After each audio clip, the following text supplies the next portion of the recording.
বিসমিল্লাহির রহমানির রহিম। আজকে রান্না করব পাঙ্গাস মাছ দিয়ে ধুন্দুল। দিয়ে দিচ্ছি কড়াইতে তেল, একসঙ্গে সব মশলা বেটে নিয়েছি, জিরা, ধনিয়া, পেঁয়াজ, রসুন, আদা, আর দিচ্ছি লবণ, হলুদ, মরিচের গুঁড়ো। এখন কষিয়ে নেব।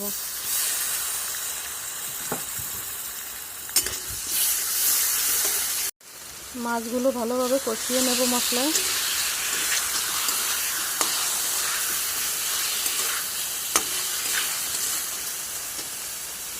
দিয়ে দিচ্ছি সামান্য একটু পানি। মাছ কষানো হয়ে গেছে, এখন ধুন্দুল দিয়ে ভালোভাবে কষিয়ে নেব।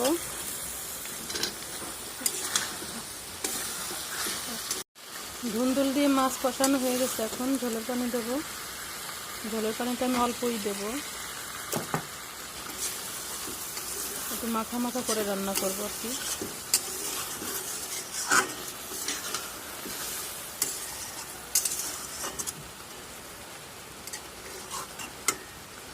পাঙ্গাস মাছ দিয়ে ধুন্দুল রান্না হয়ে গেছে, এখন বেলাতে ধনেপাতা দিয়ে নামিয়ে নেব। আমার রান্নাটা কেমন হয়েছে জানাবেন সবাই। ভালো থাকবেন, সুস্থ থাকবেন। আসসালামু আলাইকুম, আল্লাহ হাফেজ।